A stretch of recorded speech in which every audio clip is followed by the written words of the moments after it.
The Madison City Council work session tonight focused on tax dollars, and money would be coming from purchases you make online. But leaders around the state of Alabama think so far it's a bad deal for cities.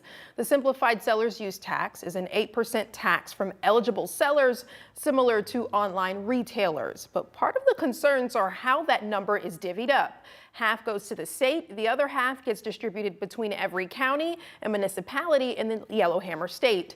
Fox 54's Gabe Glassman brings us to the City Hall.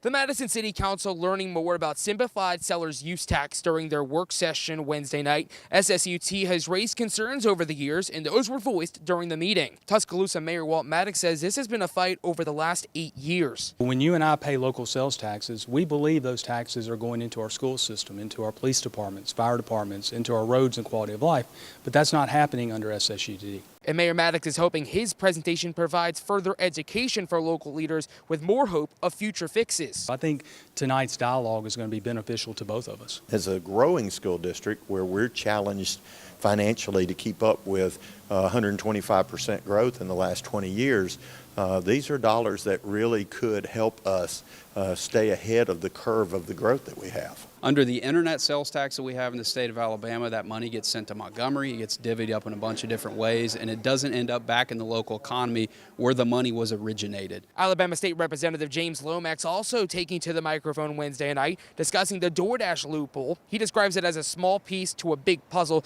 He introduced legislation to alleviate issues when the House was in session earlier this year, but it didn't make it far. Looking forward to seeing that get across the finish line this next legislative session. One of the biggest takeaways of this work session was actually how it ended. The City Council going into executive session to talk about everything that was presented, but to also discuss the potential to join in on litigation against SSUT. I think it's not only supporting the services and the people that help us, our teachers and our students and our fire and our police, but it also is a source of support for those small businesses. We are pursuing those legal issues currently, but we also know ultimately it's going to be a legislative solution.